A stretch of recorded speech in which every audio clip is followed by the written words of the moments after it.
Alright, response video to Piro.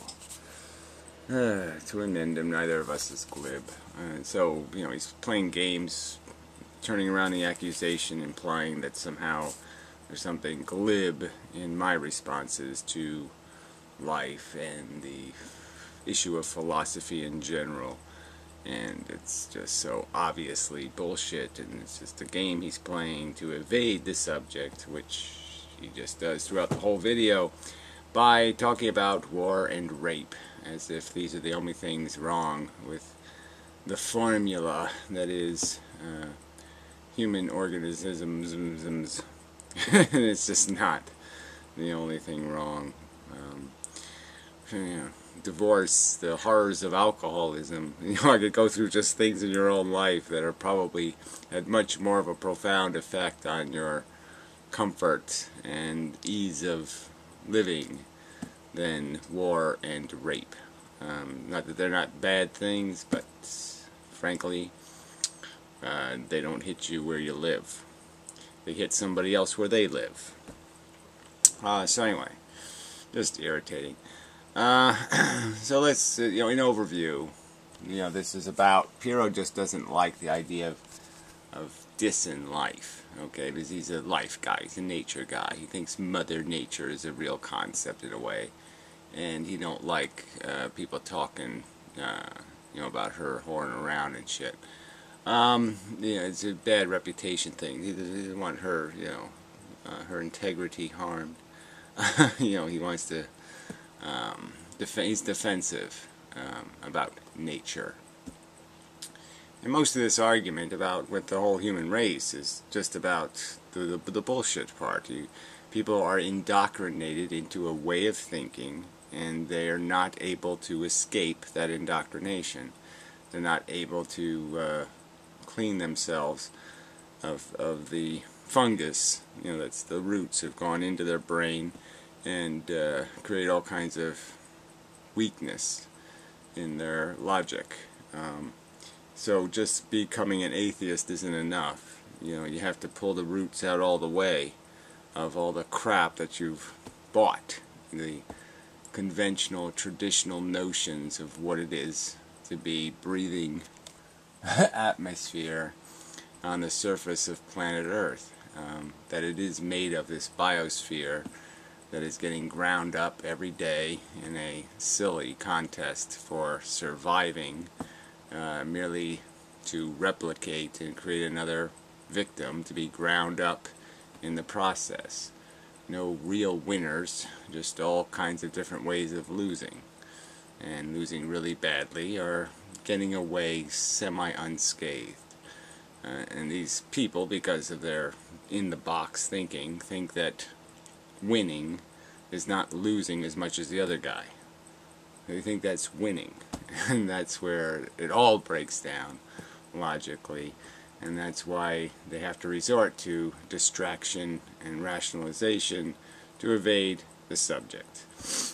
So anyway, for context, Piro brought this up using Sisyphus as the example, and now he's reinterpreted Sisyphus to mean that the real myth of Sisyphus was really a story about how if you get a big enough stick, you can push the boulder over the top and you win, and you live in utopia. So Sisyphus isn't about finding, acclimating and finding acceptance in a feudal circumstance. No, apparently the myth is about, well, if you push the boulder right, you can get to the top and you can push the boulder over.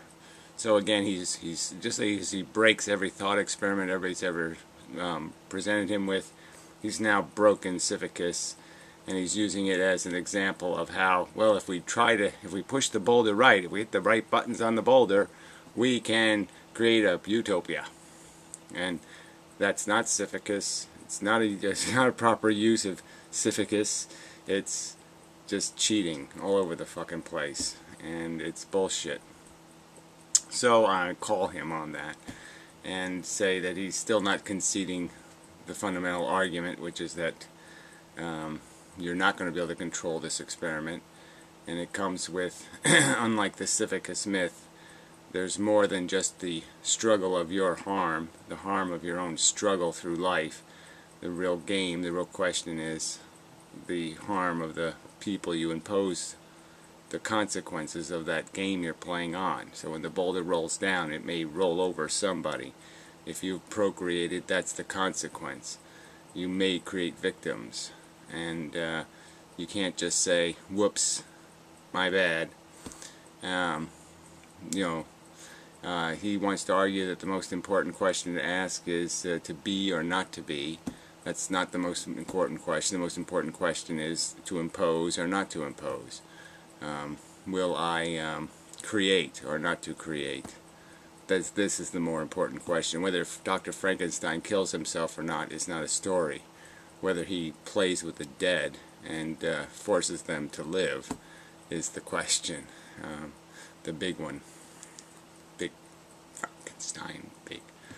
So anyway, so he's really not conceding the fundamental argument, which it is in the nature of existence that you're not going to have control over the experiment, and that the fundamental nature of the experiment is futile.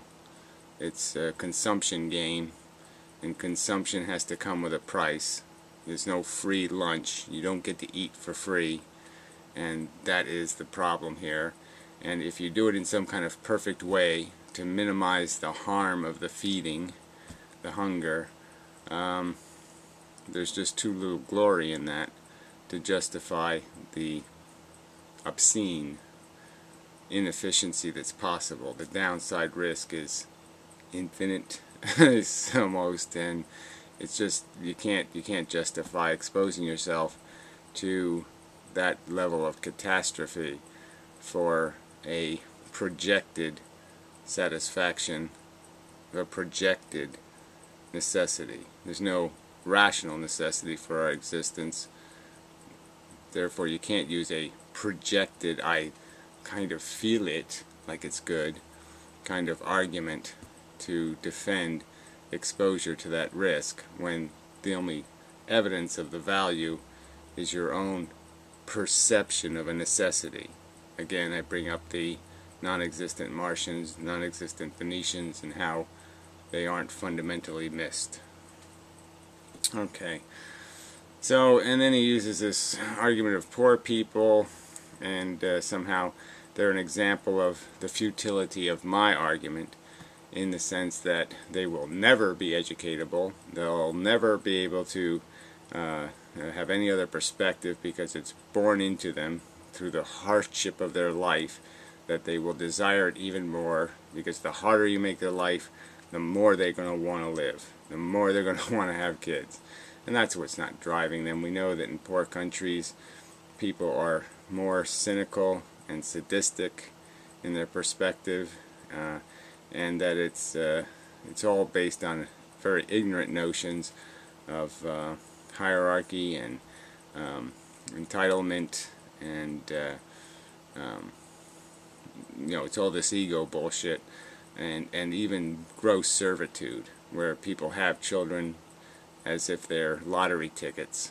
If you have enough of them, one of them might win and buy you your retirement.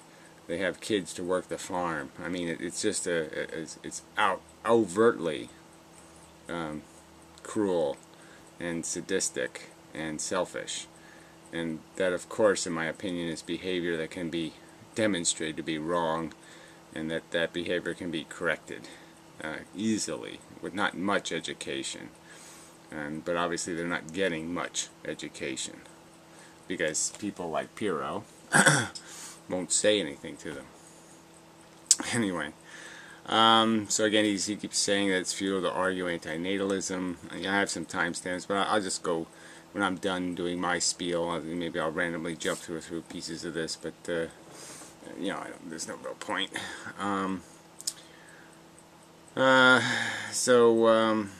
Internal exercise. He was saying, considered suicide as an intellectual exercise. And so I presented the counter argument last night. Would you consider shoving a telephone pole up your ass as an intellectual exercise?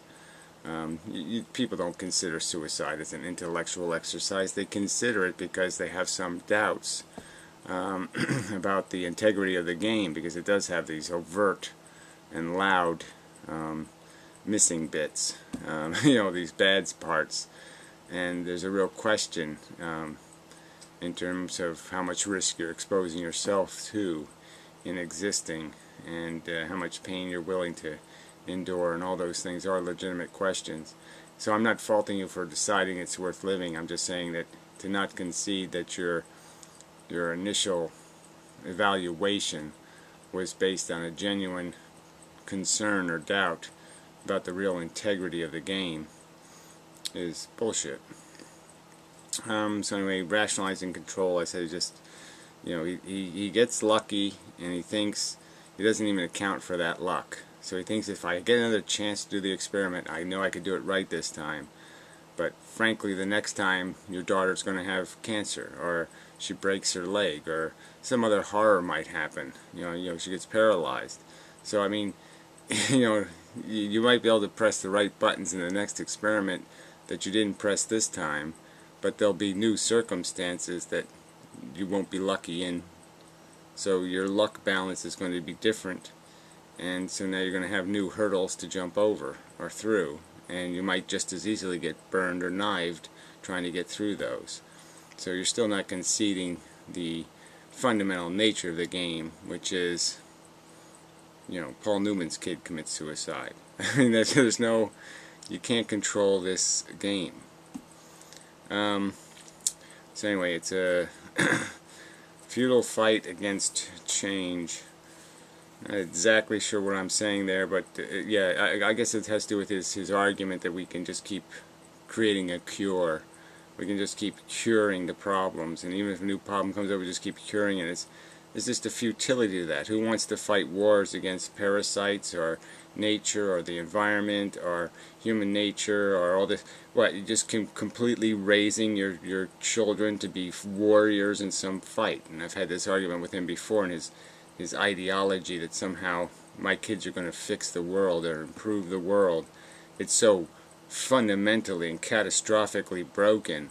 It's an arduous servitude to create people to go change the world. You're not going to have fun doing that. Only somebody fairly glib could think it would be a good time, you know, to play hero. It's not going to be a good time. It's going to be work, and it's going to be pain. You know, it's not fun fixing something this broken. It's like doing it's like doing, you know, whatever they call that before surgery, the triage in, you know, in a war. It's not a fun job.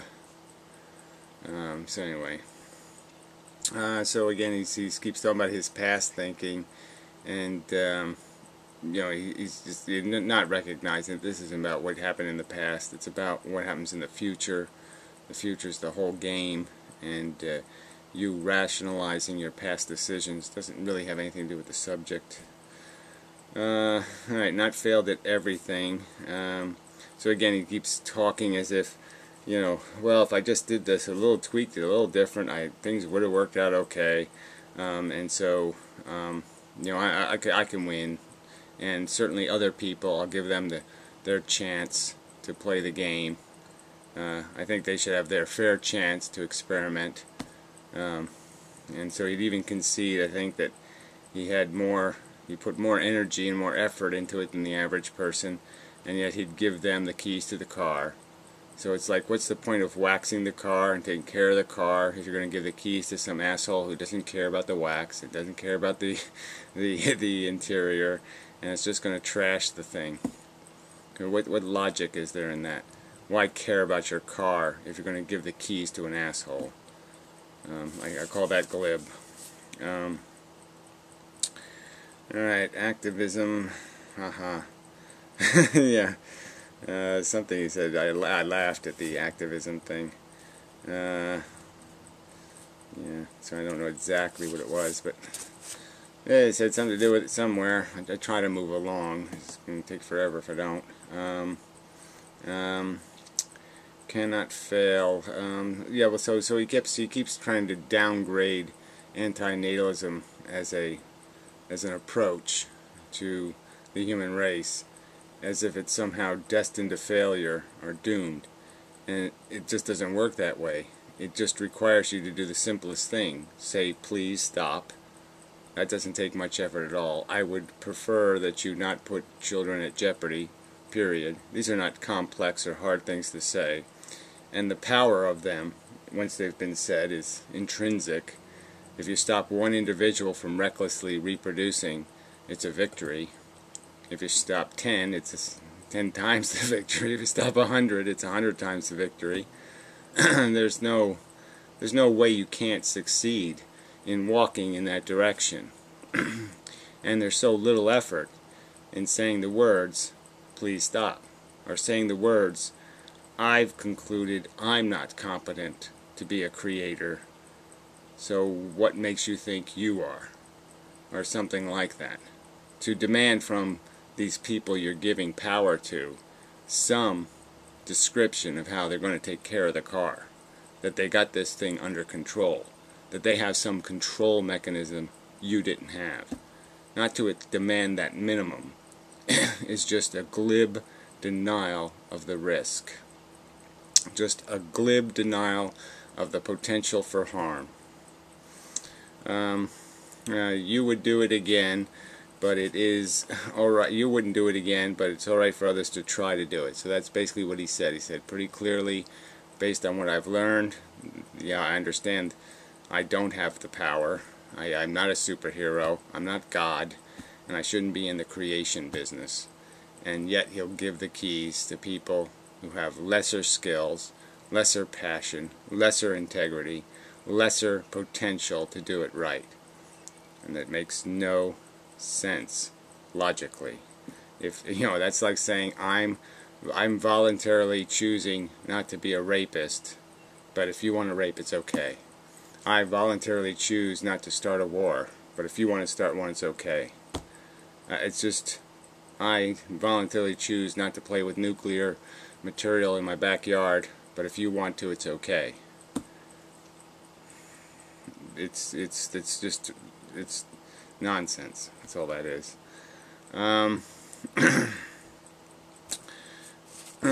So anyway, so yeah, it's just like they're not going to try harder, and they're not going to have the intellectual skills to do better. So not talking about what you did, about what you... Okay, so it's not, I'm not talking about what you did, I'm talking about what you are doing. And he's not getting that. My complaint is with your glib acquiescence to some sort of right to for people dumber than yourselves to have more power than you'll give yourself. That's not sensical. It's not responsible. So I could use a million analogies to describe it, but it's kind of like some expert pilot being on a plane as a passenger. Say the pilots get wiped out, and the expert pilot says, well, let's just draw straws to see who flies the plane. It wouldn't make any sense. And it would be a failure of him to take responsibility for his knowledge. If you have knowledge, you have a responsibility to apply it in the world. If you've gained something through experience, you have a responsibility to help enlighten other people with that gained knowledge.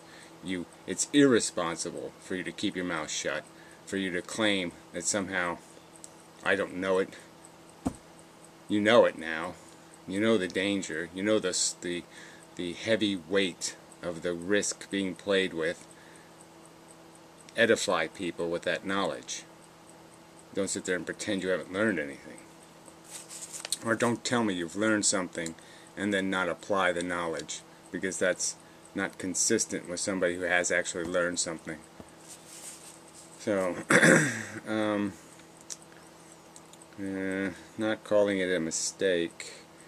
You was a defense, I don't know. We can let that one slide. We still have a couple of pages of crap to go, so we can miss a few points.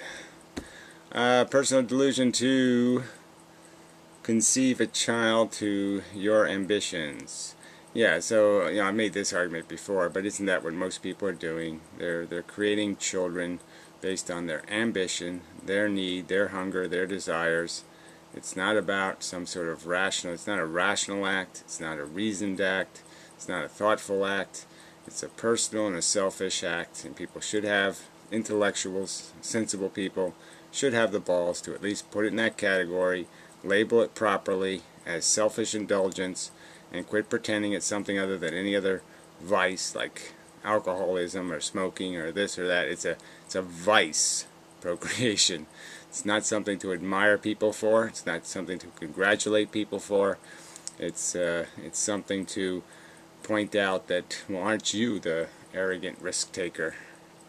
Because that's what it reveals, is an arrogant risk taker. Somebody who thinks they are in control and doesn't care, has glibly denied, has glibly stepped over recognition that the downside risk will be paid for by someone else. So you basically keep selling, he's just selling this, everything's all good BS. You just cure a few diseases and everything's just fine, and life is just perfectly functional. And it's just a deny of evolution, it's a deny of the function of the biology, it's a denial of the fundamental nature of what life is, a consumption game. And so, I mean, I could go into these arguments, but he's wasted time, basically just talking about how everything's getting so much better, and even that is just such a lie, because things are only getting better in the traditional notion of a better life, which is somehow a longer life. But if you add up how consciousness has actually been affected in the last 200 years, well, billions of more animals are slaughtered, and human beings spend more time disabled than they have at any point in human history as a percentage of their conscious existence. Where we die slower and harder. We don't die better. Because everybody's still stuck in traditional notions that you can't violate either God or nature, that these are sacrosanct, these are sacred territories. We are not allowed to judge life, we're not allowed to judge the game, we're supposed to just do our civicus duty, push our stupid boulder, and not complain. And this is just a traditional, myopic, fake heroism, especially when the heroism comes from arrogant, obnoxious assholes like this asshole does often attempt to impugn the character of anti-natalists, silly little elitist rich kids who have nothing better to complain about. And I would argue that these glib assholes waving their flag for life, when they're not paralyzed, when they're not dying of ALS, when they're not spending most of their time with a migraine headache or something, fuck them and that bullshit. To glibly diminish or devalue the pain people express and explain when they overtly say it to you directly, I'm in pain, and I never want this pain to be experienced again.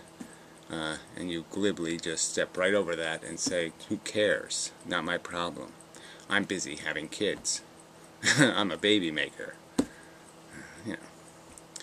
Alright, so again, he brought up the civicus thing and this complete butchering of the whole point of the myth and how it's brought up. It's brought up in the Stoic sense, and that you should just feel good about doing a good job of pushing your boulder, and you shouldn't worry about boulder pushing and worrying about consequences and worrying about end results, because somehow it's all inevitable, and even if Sisyphus jumps off the ramp, somehow another Sisyphus will take his place. It's all this, you're the one with the feudal philosophy, and I'm the one arguing that the cure is simple. It's rationality, logic. Get the bullshit out of your brain, pull the fungus that has eaten your brain out of your brain, and the truth is quite obvious, quite simple, quite visible. We're evolved flatworms. We haven't escaped the fundamental dynamic of the game. It's just silly consumption for the non-existent accomplishment of perpetuating silly consumption. So anyway, still talking shit after human dickless incomplete. Yeah, I don't know.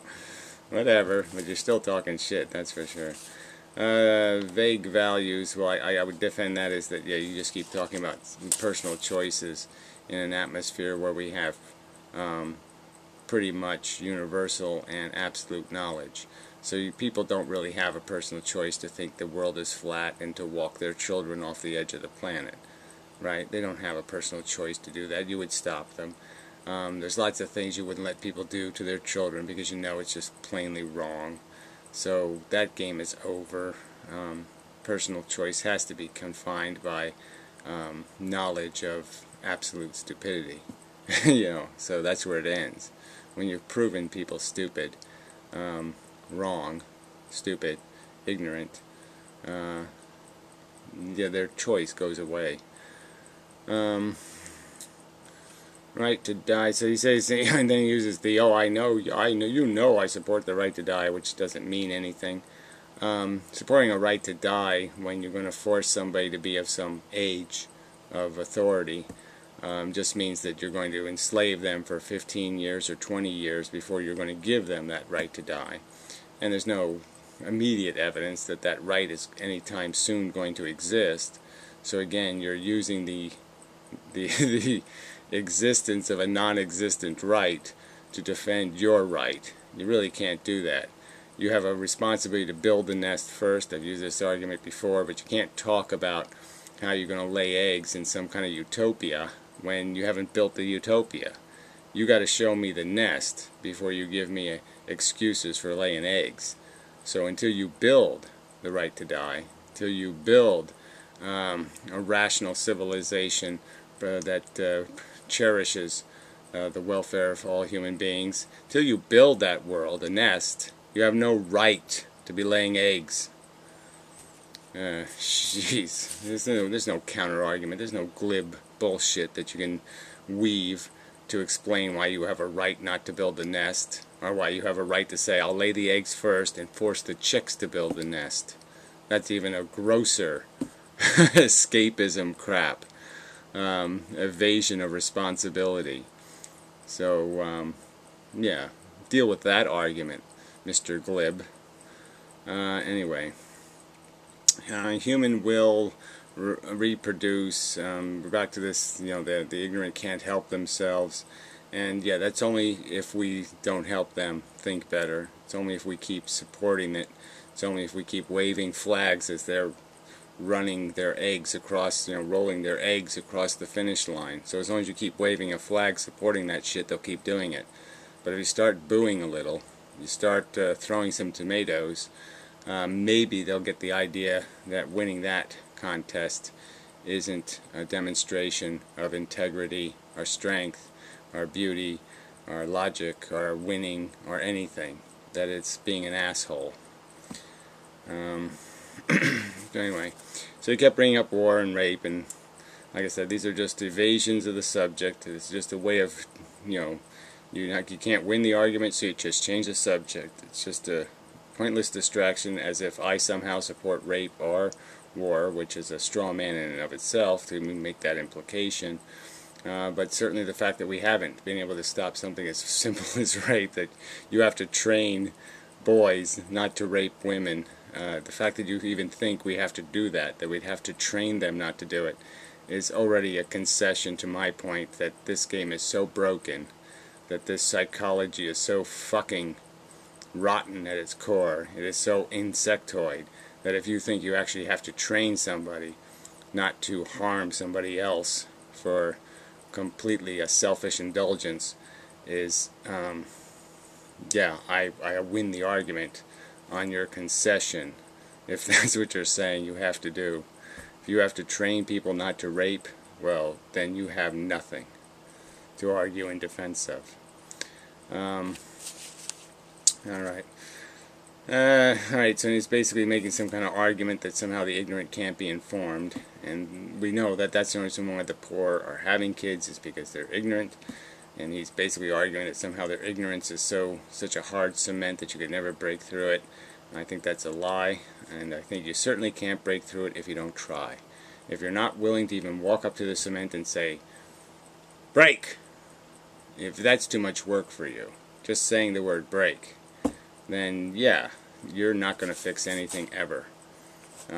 So I think this is all just sort of a bullshit rationalization. The point isn't that he wants to break the cement, he doesn't want to fix the problem because he still has a psychology that is invested in the problem. But yeah, as I ended the argument, life is the problem. Rape isn't the problem. War isn't the problem. Consumption for the sake of replication on an island lifeboat filled with psychologies composed of addiction, that's the problem. Consumption, reproduction, cannibalism, addiction, or parasitism. We're parasites, Pierrot. We've had this argument before too. We're parasites. That's the nature of all living things, is to parasitically exploit an environment. That's its nature. So anyway. And not to concede that hundreds of millions of years in the percolation of these bizarrely eccentric flatworm parasites that we are, this bizarrely eccentric facades that have been wrapped around our GI tract to glorify or diminish the meaning and substance of all that waste for this, for the silly song and dance that we're singing, for this really bad show we're putting on. That's glib. Until next time.